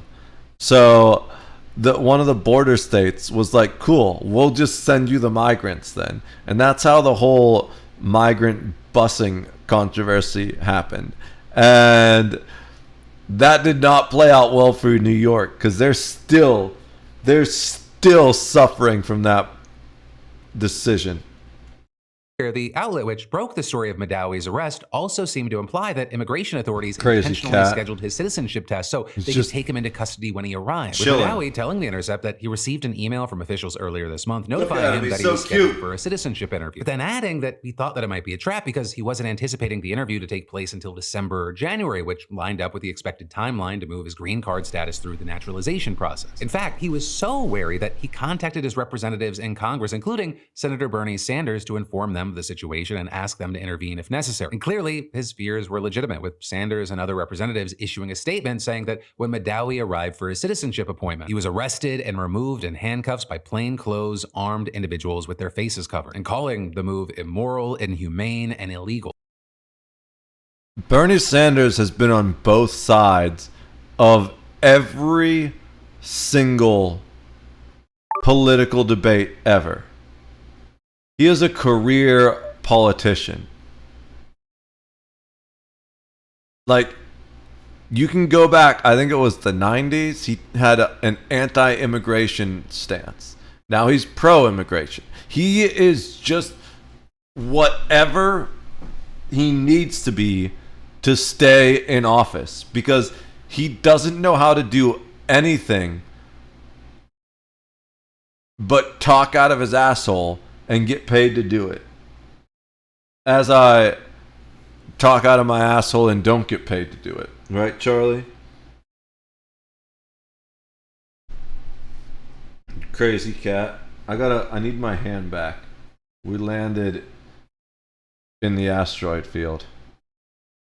So these ships are pretty good sublight speed, but about the same as the Y-Wings, which for heavy freighters is pretty decent. Oh, 20. Yeah, so that's close enough. I'm totally down with waiting 1 minute in the cooldown. We're going to attack this again, because if you don't do a full heal on a target, then you don't get the full XP. So we need to just beat this guy up a little bit to make sure I can... Oh, I forgot to equip that. You can't equip items. You can't really do anything when you're in a combat cooldown except for heal. You have multiple action slots. And like, if I want to repair the droid, I need the toolkit equipped. And I can't do that right now, so that's unfortunate. I need to actually check to see when I need to pull bounties next. You pull bounties weekly. With video also posted online showing a handcuffed Madawi being escorted by immigration officials toward a motorcade of vehicles, which took him to an undisclosed location. And as we've seen, can other pull similar arrests, it was not weekly. immediately clear where And I pull ICE them as detained soon as I Madawi, can leaving his to get family as and many lawyers as possible. scrambling to locate. Though with that, I'll say notably, his legal team was able to move quickly and file a temporary restraining order to prevent immigration officials from transferring him to a more conservative jurisdiction, which is something we've seen in other cases with the Trump administration specifically trying to move pro-Palestine detainees to Louisiana. Which What is... we saw was a federal judge quickly granting the request to keep him in Vermont, and his legal team was able to confirm that he was still in the state as of Monday afternoon. Now, with that, as far as what happens next, that remains unclear because, again, there haven't been any official charges brought against this man. And what's more, ICE and DHS have not made a statement or responded to requests for comments regarding the reason for his arrest or where he's being held. But what we've seen This in the is petition all challenging fucked. his arrest is Madawi's lawyer saying that the administration is using an obscure law that gives the Secretary of State power to remove people who pose a threat to foreign policy and national security interests of the U.S. Right? It's the same legal basis they use to detain Khalil and others who have spoken out against Israel, alleging, without evidence, that they have enabled the spread of anti-Semitism. And this is, again, right now, it is unclear what evidence they have against Madawi. And so as a result, his lawyers are accusing the Trump administration of punishing him for free speech related to Palestine in violation of his statutory and due process rights, with one telling reporters, Mohsen Madawi was unlawfully detained today for no reason other than his Palestinian identity. He came to this country hoping to be free to speak out about the atrocities he has witnessed, only to be punished for such speech. And to that point, legal experts have said that this represents a whole new front in the administration's efforts. They're saying that it's highly unusual for authorities to arrest a legal permanent resident who hasn't been charged with a crime while at a naturalization interview. With also a professor and the director of the Immigrants' Rights Clinic at Columbia Law School explaining, the arrest sends a chilling message. No one is safe and non-US citizens must be silenced. And saying the First Amendment is supposed to protect all people on US soil, regardless of immigration status. But the executive branch is pushing. Okay, so yes, but here's the thing. Ask this woman if she feels the same way about the Second Amendment, and I bet you she's gonna say no. Remember, all these people are hypocrites, but I'm gonna give my 2 cents at the end of this story. I think we're almost there. The system of checks and balances set up by the U.S. Constitution, testing the rule of law, risking our constitutional democracy, and pushing our nation toward authoritarianism. So once again, this appears to be yet another front for a major league. Which is ironic, because you know what keeps our nation from falling into authoritarianism? The Second Amendment. Bet, especially because the Trump administration is trying to deport him to Palestine, with Madawi himself telling The Intercept that being forced to return to the West Bank would be kind of a death sentence. And then on the note of legality and testing the Constitution, that brings us to another related update that I want to hit on today regarding the case of another student who was arrested for pro-Palestine speech, right? Rumeysa Okay, Oztur. it's the same Because as we talked section. about before, she's a Turkish student visa holder at Tufts University who was seen in now viral security footage screaming while Oh yeah, I arrested remember and this loaded one. into a I car saw by this video. plainclothed and masked officers. With that shocking This video is getting fucking widely scary. condemned by many who argued it looked more like a kidnapping or abduction than an arrest. And this, as you had others alarmed by the Trump administration's reasoning for detaining and deporting Ozturk, noting that the only reason it has cited for its action is the fact that she co-authored an opinion piece in Tufts student newspaper criticizing the university's response to the Gaza war, with the op-ed specifically calling for the university to divest from Israel and, quote, acknowledge the Palestinian genocide, among other things. Now, that said, Secretary of State Marco Rubio has insisted that there are other infractions beyond the op-ed, but so far it appears that he hasn't been able to give specific examples or produce any evidence, which actually brings us to the reason that we're talking about her case today, right? Because you have the Washington Post now reporting that just days before her arrest, the State Department issued a memo saying it had determined that the Trump administration had no evidence that she engaged in anti-Semitic activities or made public statements supporting a terrorist organization. In fact, the memo allegedly said outright that Rubio didn't have sufficient legal grounds to revoke Ozturk's student visa under the law that gives him the authority to remove people who pose a threat to national security. Now, notably here, the State Department did say that Ozturk could be deported using a different authority that allows the Secretary of State to revoke a visa at their own discretion. But of course, one of the big things is that is not how the Trump administration has painted the arrest, right? You had Rubio and other officials repeatedly saying that she has spread anti-Semitism and supported terrorism. And so you have the Post writing here that the revelation of this memo, quote, raises doubts about the public accusations made by the Trump administration as it has sought to justify Ozturk's deportation. And notably, this news came the same day that a judge in Vermont questioned whether the Trump administration would incite a constitutional crisis by refusing to release Ozturk if the court ruled her arrest was illegal. With those comments being made during a hearing about whether to move her case from Louisiana, where she's being detained, to Vermont, where she was located when her lawyers first sued the administration for her arrest. And notably, when the judge implied he might order authorities to move her, lawyers for the Trump administration argued that he lacked the authority to make that call because Congress has given the executive branch broad discretion over immigration. With the judge then responding, if the government then says, oh no, she can't be released because we have a detention order in immigration, which is inviolate, and she's not going to be released, then we're in a constitutional crisis. And then at one point also asking, what if she is right? What if there was a constitutional... I just want to reach my fingers into that beard and run them through it once you shower again, of course. I'm never showering again. violation in her arrest. The only remedy she's Kidding. seeking is release, and you are suggesting that the court has no power to release her. Right, but for now, as the situation continues to evolve with several different cases, we'll have to wait to see what happens. But then, Trump's trade war with China just hit new heights, with Bloomberg now reporting that China its airlines... All right, so my thoughts on this. So, there's a lot of misconception around what the Bill of Rights actually is. But it's really, really simple. The Bill of Rights does not give you rights. The Bill of Rights is meant as a statement that all people have these rights, and the United States is promising to protect them. Everyone, by nature of being human, has the rights enumerated in the Bill of Rights. And therefore, it doesn't matter whether they're a citizen or not. Asmongold is wrong. I saw a video the other day where Asmongold was saying they don't get free speech protections because they're immigrants or they're not U.S. citizens or something. That's wrong. That's not true at all. The United States Bill of Rights says that these are natural rights, and natural rights goes back, it's an old philosophy where it's the whole idea is that as a human being, you have certain things that you have the right to do. And the most important three of those are life, liberty, and the pursuit of property. Now, in the more modern lexicon, the pursuit of property has been changed to the pursuit of happiness.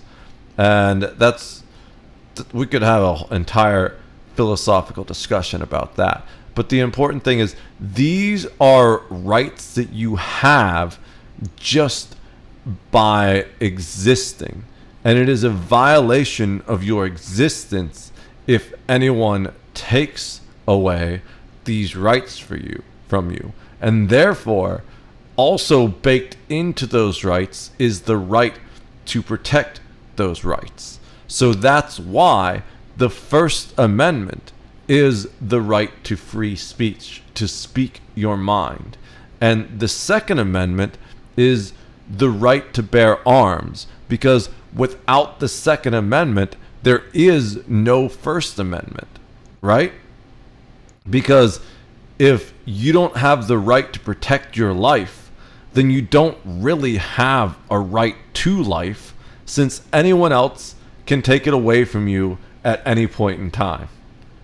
So, two things are really important about this. One, everything, well, the smaller thing is that all these people that are on the Democratic side that are talking about the right to free speech, these are the very people that are trying to take away the right to protect your right to free speech from you.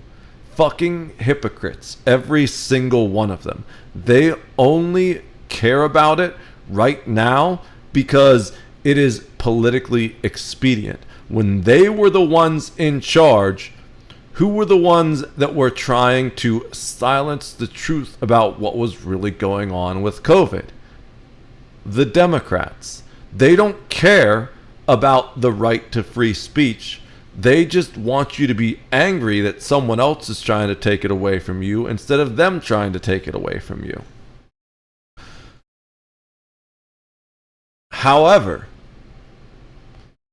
that doesn't mean we should let this slide at all. Right now, we're seeing not just the violation of the right to free speech, but the violation of both the Fourth and Fifth Amendments, which, if I remember correctly, well, maybe not the Fifth Amendment. It's been so many years since I did this, but Bill Cosby released. That was I was trying to remember why exactly that happened, and it was some kind of legal mess up. So, oh,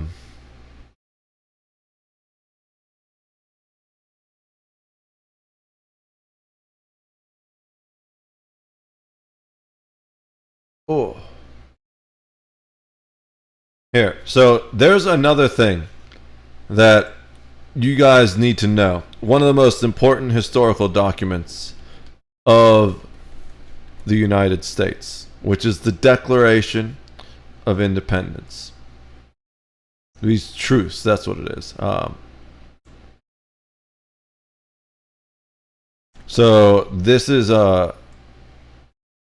saying, let's just read some of this. This is the document that this entire country was founded upon. Now, this is a list of grievances against the King of England, so that doesn't really matter right now.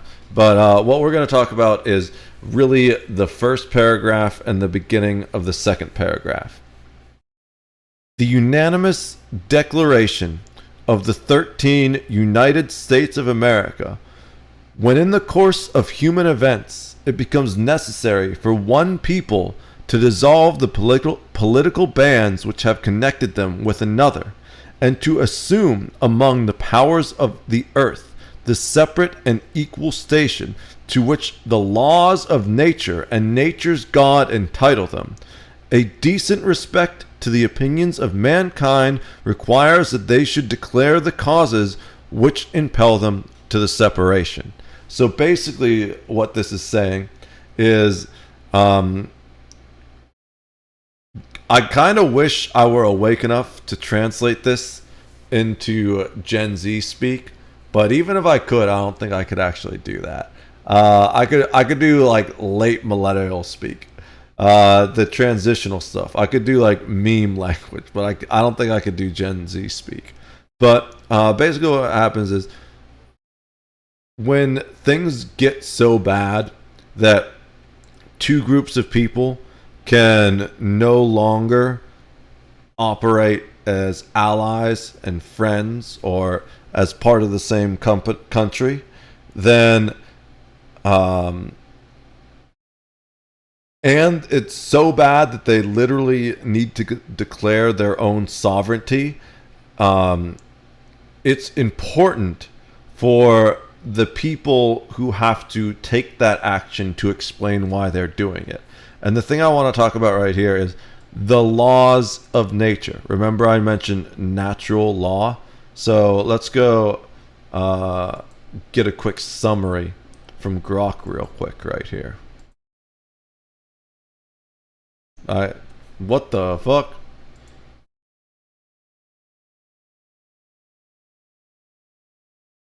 What is natural law? He's less tired than I am. Natural law is a philosophical and legal theory posing that certain moral and legal principles are inherent in human nature and the universe, discoverable through reason, and universally applicable. It suggests that laws and ethics are not merely human constructs, but are rooted in an objective order, often tied to divine will, human rationality, or the natural world. Key thinkers like Aristotle, Cicero, Aquinas, and Locke shaped its development, emphasizing universal truths over arbitrary human decrees. In practice, natural law contrasts with positive law, human-made laws, and is often invoked to critique unjust statutes or defend fundamental rights, like life, liberty, and property, seen as inalienable. For example, Aquinas argued that laws contradicting natural law lacked moral legitimacy. Critics, however, argue it's vague or overly reliant on subjective interpretations of nature or reason, risking misuse to justify personal beliefs. If you want historical examples of specific applications, fuck that. So the thing about critics saying this is they're the ones that use subjective interpretations to strip rights away from people. That's why they don't like natural law. Natural law is a protection against the power that they're trying to steal from you. So that's why they hate it. Because it doesn't matter who you are. Everyone in the world can agree that rape is wrong. Yet, there are still people, Andrew Tate, that try to justify it just because they want to be able to get away with it. So that's the idea of natural law, essentially. That there are things that we all know inside of ourselves to be true and right and undeniable. It's just that a lot of people are trying to convince you otherwise, or to spin the narrative to empower themselves. So this is the other part I really wanted to talk about right here. We hold these truths to be self-evident that all men meaning humankind, essentially, but also not entirely, because back when this was written, there was a significant difference between the station of men in society as well as the station of women in society. But at its core, the idea is men meaning all humankind. So men and women, effectively, especially considering the expansion of rights within the United States, which was always the goal, mind you. There were some people that from the very founding of the United States wanted to ban slavery entirely because they saw it as a violation of the right to life. However, the founding fathers were wise enough to realize that concessions had to be made, and you can't force too much progressivism or you're gonna shatter reality. If the United States didn't present a united front, it would have been torn apart before it ever began.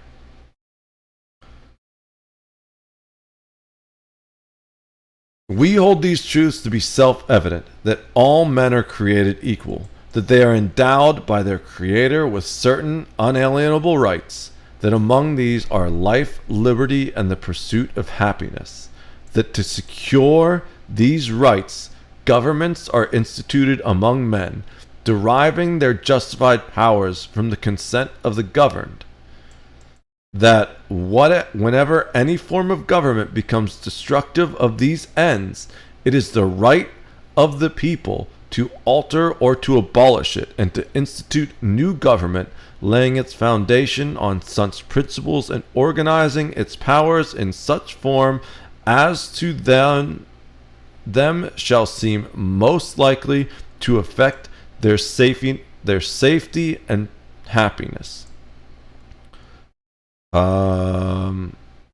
Yeah. So the rest of that gets a little deeper than what I want to go. But basically what this first section of this paragraph means is that all human beings are created equal, and that by nature of being these equal human beings have these rights of life, liberty, and the pursuit of happiness.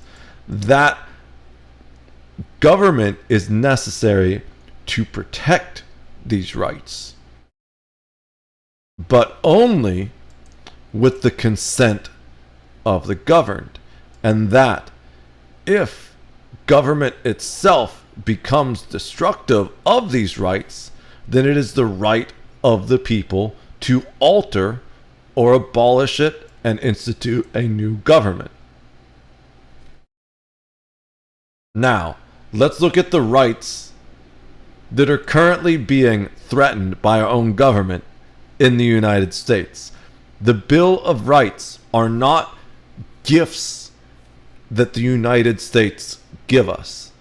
It is a list of duties that the United States government is supposed to protect. Hey buddy, big fan of what you're building. I love to support the channel. Hit me up on Discord, Legacy 8. Oh, appreciate that, dude. I will copy paste that so I can remember later, because I am exhausted right now. Let me go ahead and throw that over here.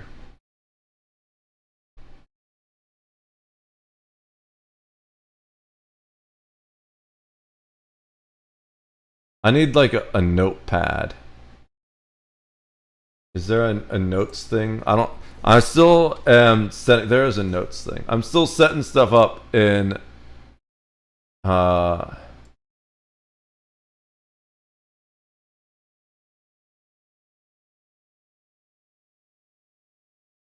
do I edit the note?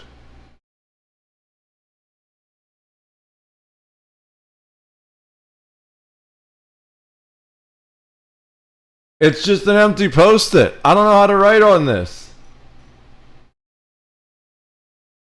I'm making new notes, but they don't do anything. I'm just gonna write in LibreOffice, and then I'll write it down later.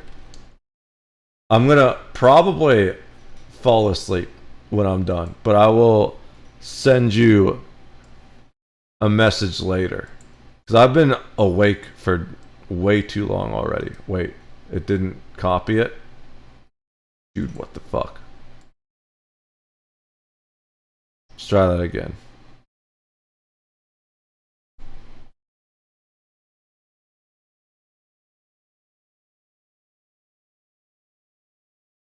Alright. There it is. I got... Why is it barely readable? Whatever, it's there. I can read it later. So, what's going on here is, why is it on the wrong scene? Or did it just not update? I'm gonna refresh. Yeah, it just didn't update. Cool. Thank you, Kick. So, the government, the United States government, has a responsibility to protect these rights. It is not just gifts that have been given us to by the government. They're not privileges we're allowed to have. These are things we have that the government is not allowed to take away. And that if the government tries to take away, we're supposed to get rid of the government and make a new one, according to the people that made the government. All right? Article the first. These are articles. What? Posting 12 amendments to conventions.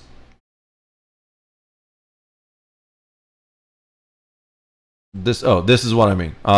The amendments, the U.S. Bill of Rights. This is what I was looking for. I was like, wait, what did it? That was weird. I was like, that's not what I'm talking about.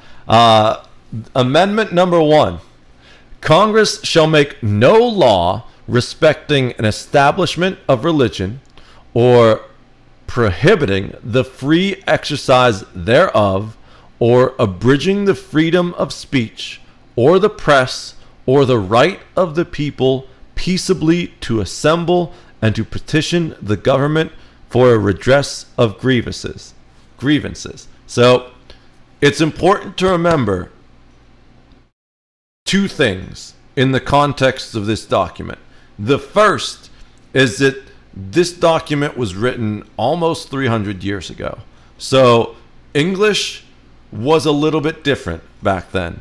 And some of these words have taken on different meanings, and we're going to specifically talk about one word in particular in the Second Amendment. Two words, actually, that a lot of people use as an excuse to do exactly what they're not supposed to do.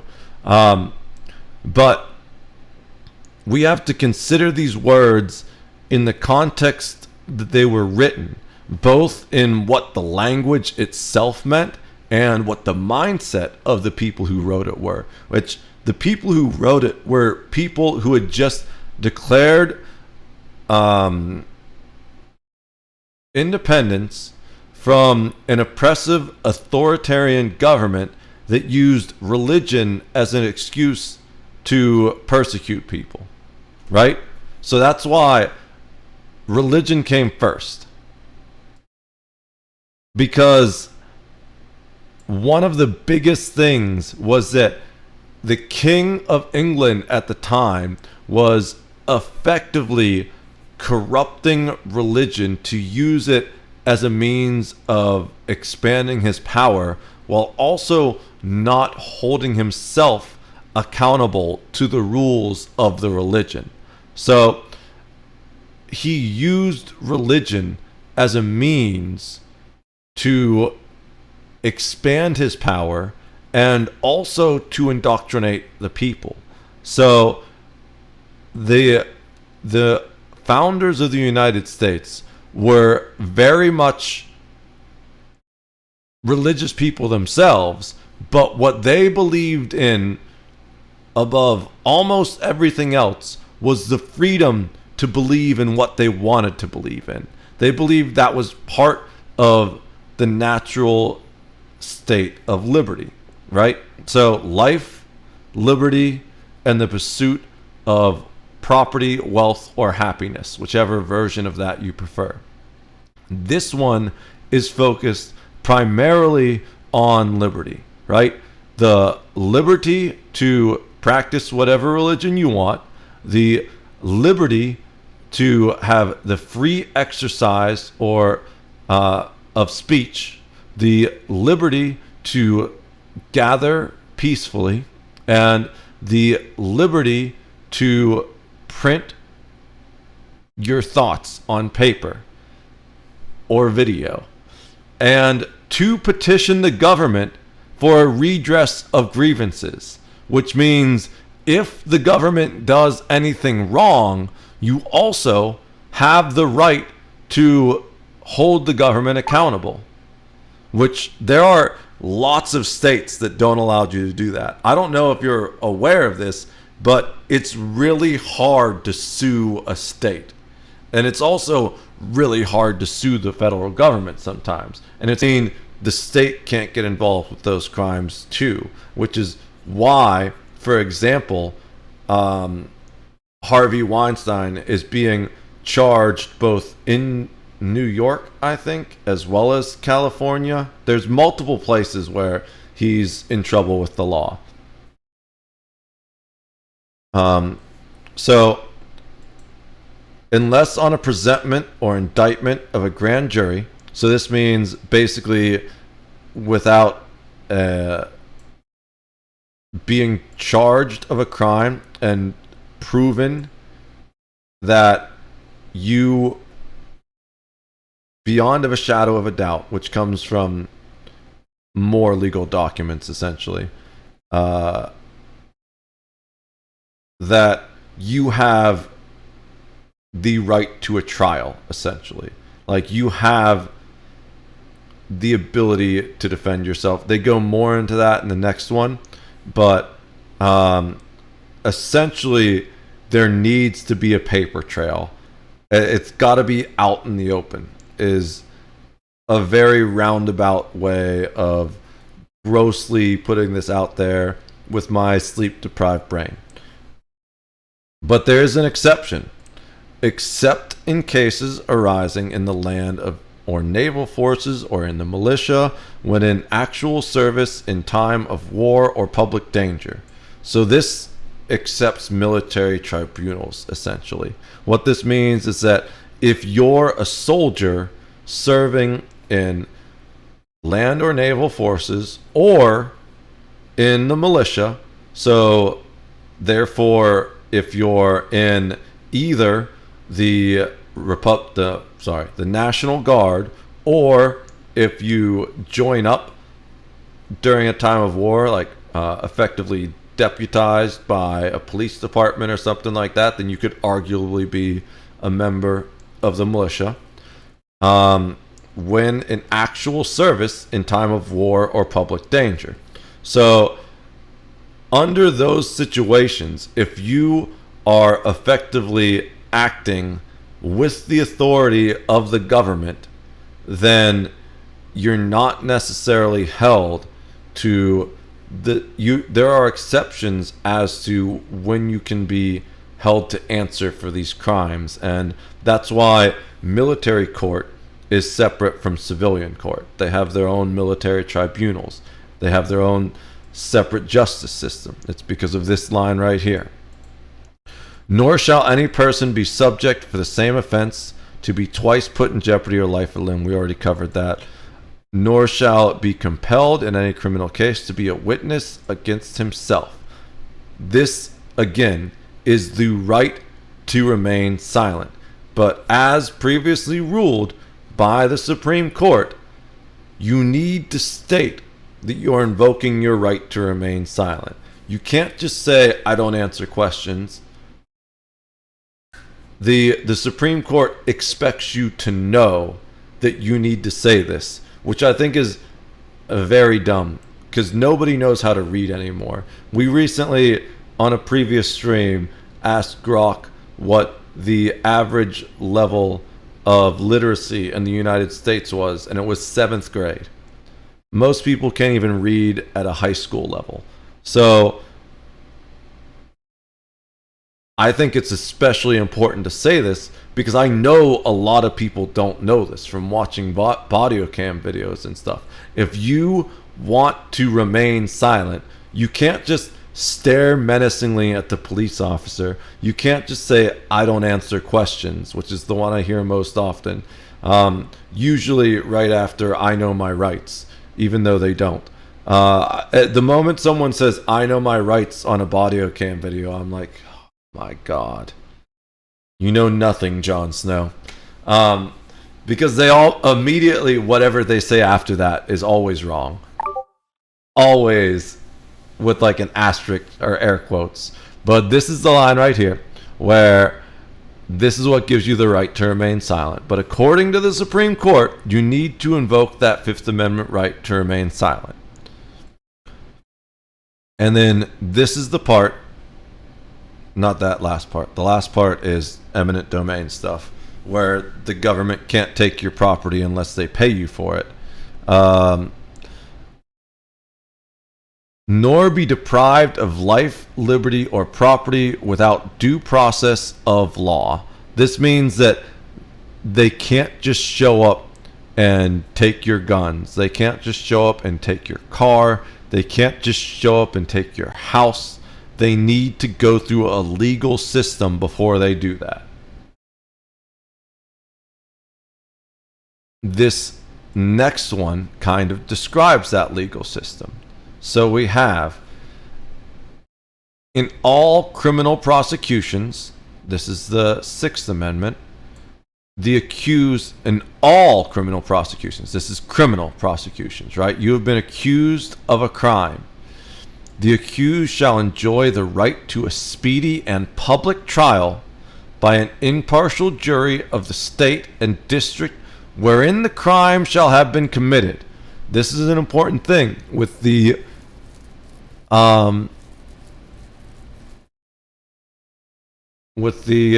deportations.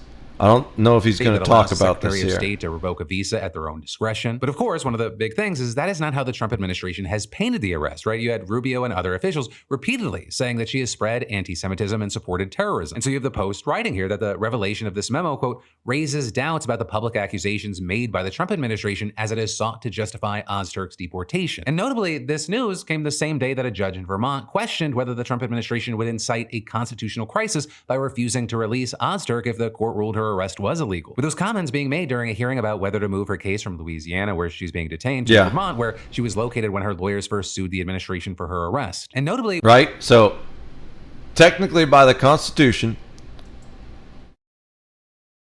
that's the wrong one. An impartial jury of the state and district wherein the crime shall have been committed. So this is a little bit of a gray area, because what is the crime? First of all, they haven't told us. So that right there is already a violation of the Fourth and Fifth Amendment's rights, because they seized her without probable cause, and they haven't presented or indicted her officially. It's a Sixth Amendment violation, potentially, because they moved her to another state. And they've been doing this with a lot of the deportees, to take them out of states where they have more protections, or where they have family, or where it's easier for them to access legal funding, into other states that are more friendly towards deportations, to isolate them from their families and their support structures. This is fucking scary, guys. Which district shall have been previously ascertained by law, and to be informed of the nature and cause of the accusation, to be confronted with the witness against him, to have compulsory process for obtaining witnesses in his favor, and to have assistance of counsel for his defense. So this is all the protections, basically, that the accused have. You have all these different protections that will ensure your right to a speedy and public trial. The most important being assistance of counsel for his defense, because they're going to ensure that the rest of these things are followed as long as you have a good attorney. This part, make sure this part happens. And if they're a good attorney, they make sure this part happens. Unless they're a Democratic attorney, then they just ignore this part. All right. So next is the Seventh Amendment. In suits at common law where the value in controversy shall exceed $20, the right of trial by jury shall be preserved, and no fact tried by a jury, but shall be otherwise re-examined in any court of the United States than according to the rules of common law. So, like, I never went to law school again. I was thinking about it, but as far as I'm aware, this is what allows for civil suits, right?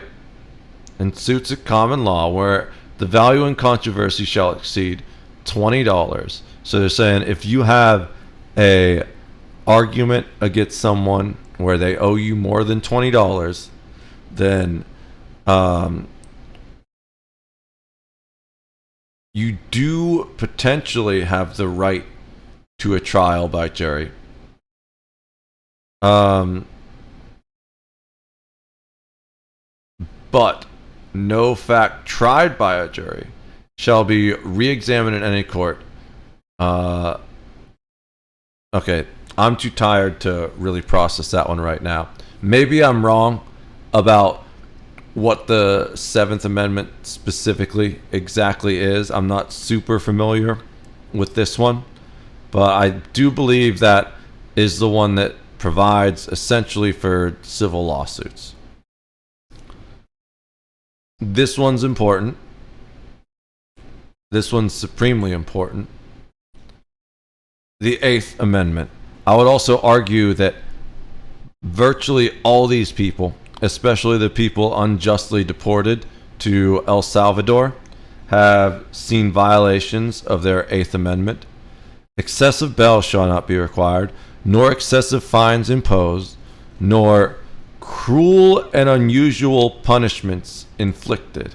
I think deporting someone to a foreign country who is a father in Maryland who has no criminal history, and when the government has provided no proof of any type of criminal history and deprived him of his right to due process and all the other various amendments that have been violated so far in that particular case, and stick him in a hellscape of a prison with the most hardened cartel members and gangsters in the world, and then acknowledge that they messed up and yet refuse to bring him back anyways.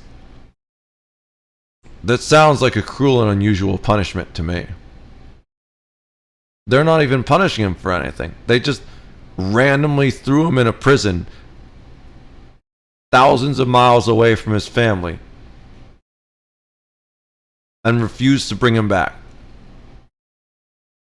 And he had every legal right to be here.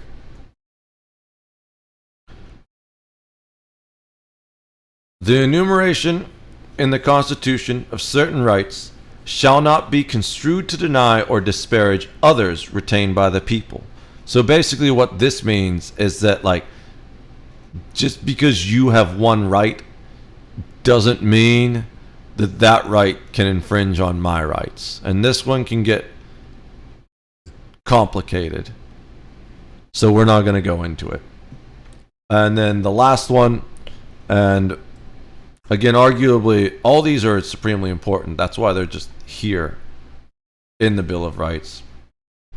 The powers not get delegated to the states by the Constitution, by the United States by the Constitution, nor prohibited by it to the states, are reserved to the states respectively or to the people.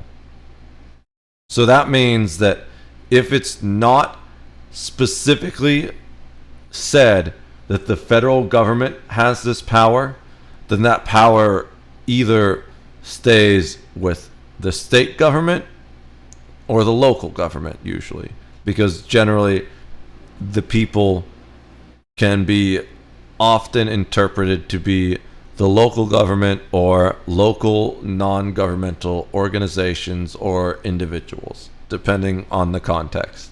So, I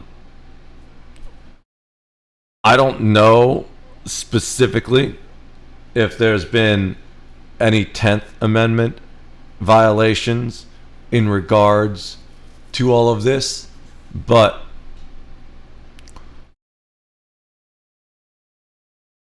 the prevalence of ICE agents might be crossing the line here.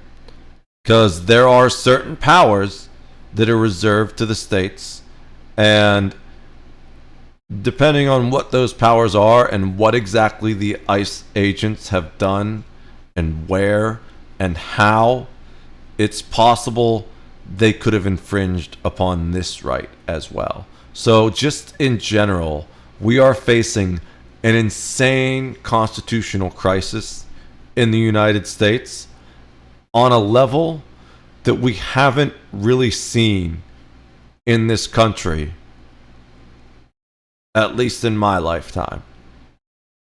I had problems with a lot of the things that Obama did. I didn't really have problems with most of the things Biden did. My biggest problem with Biden is he didn't really do anything except wander around lost and fall downstairs and make the country look like a joke. As if Trump didn't make us look like a joke enough his first presidency, then Biden comes in, makes us look like the ultimate joke, and now Trump's taken it to a level where we're not even a joke anymore, but we're an actual hazard, and that is scary. All right, that was quite the constitutional rant there.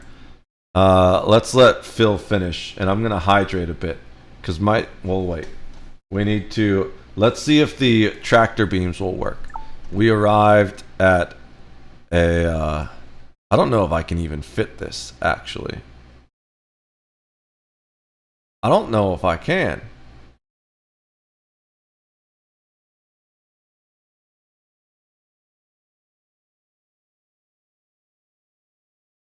I might not be able to target these with tractor beams.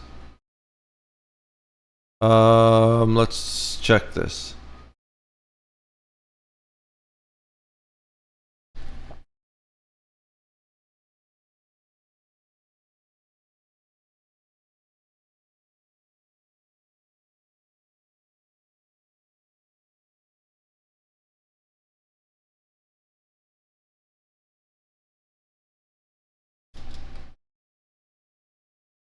Okay, that's not gonna. I'd need to probably search the forums.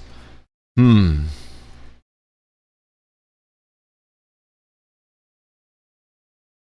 trying to think. I don't think I have a Corvette that's 6 size with tractor beams, or 8 size maybe would work. Let's see. So what we need is dimensions to see our party size and weapons to see tractor beams. Now, I have the bayonet class light cruiser, but that's 10. So we need something that's 8 size that I have and have here that has tractor beams.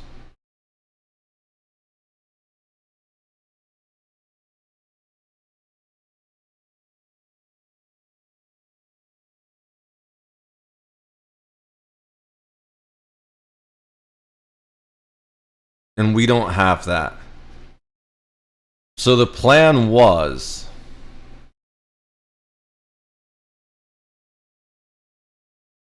to tractor these aboard.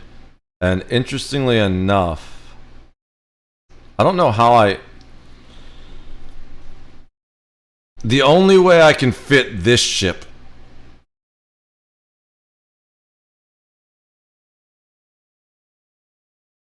is if I bring my really big carrier in, because I don't think this will fit in the Corona.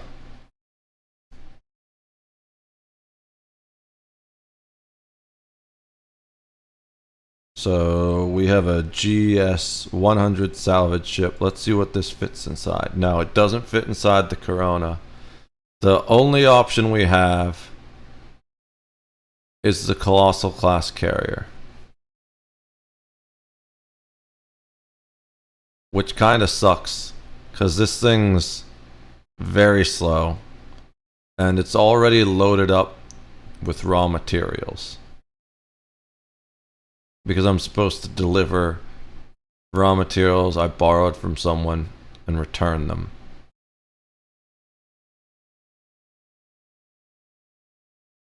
I guess it would fit.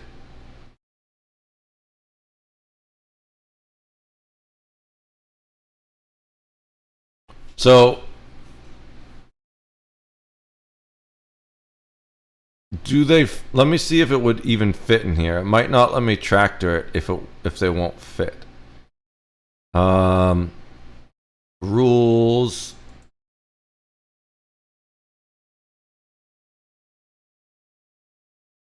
Heavy freighters.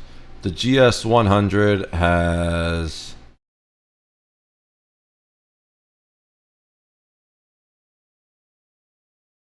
What the hell is it? There it is. I'm tired. 20,000, 43,000. No, it's not gonna fit, and that's 200,000, not 20,000.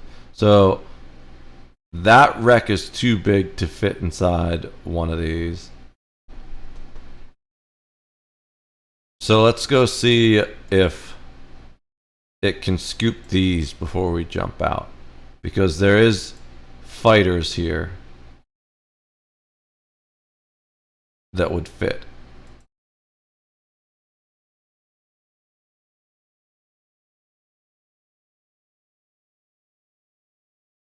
They recently changed a lot of weapons in the game, and technically tractor beams are a weapon, but also maybe I was mistaken in that you can tractor wrecks using heavy freighters.